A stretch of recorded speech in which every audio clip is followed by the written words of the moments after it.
मुंबई रायगड जिल्ह्याला जोडणारा अटल सागरी सेतूवर एक वेगळाच अडथळा आता प्रवाशांना सहन करावा लागतोय। तो म्हणजे सेल्फी काढण्यासाठी थांबणाऱ्या वाहन चालकांचा। त्यामुळे बेशिस्त आणि सुरक्षेची अजिबात पर्वा नसलेल्या वाहन चालकांना पोलिसांनी दंड ठोठावण्यास सुरुवात केली आहे। आतापर्यंत 500 वाहन चालकांना चलान पाठवण्यात आले। या पुलावर ताशी 100 किलोमीटर इतकी वेगमर्यादा आहे।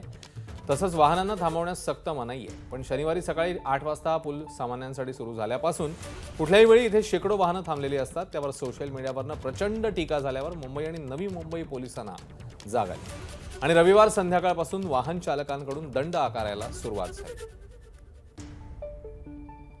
तर अटल सेतूवर थांबलेल्या काही सेल्फीवीरांच्या प्रतिक्रिया आपण पाहूया। एकदम जबरदस्त आहे, म्हणजे डेव्हलप, म्हणजे काहीतरी वाटतो इथे आल्यानंतर काहीतरी आहे नवीन, काहीतरी असं आश्चर्यकारक, आणि एकदम वातावरण पण एकदम सुंदर आहे, छान वाटतं, एकदम मस्त वाटतं। भविष्यात हा सनसेट पॉईंट होऊ शकतो, लोक सूर्यास्त बघायला तर खूप मोठ्या प्रमाणात येतील असे मला इथे बघितल्यानंतर असं वाटलं की सनसेट पॉईंट हा होऊ शकतो।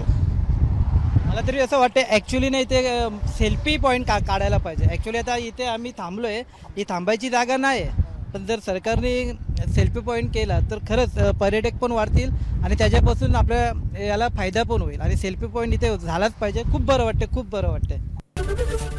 एबीपी माझा, उघडा डोळे बघा नीट।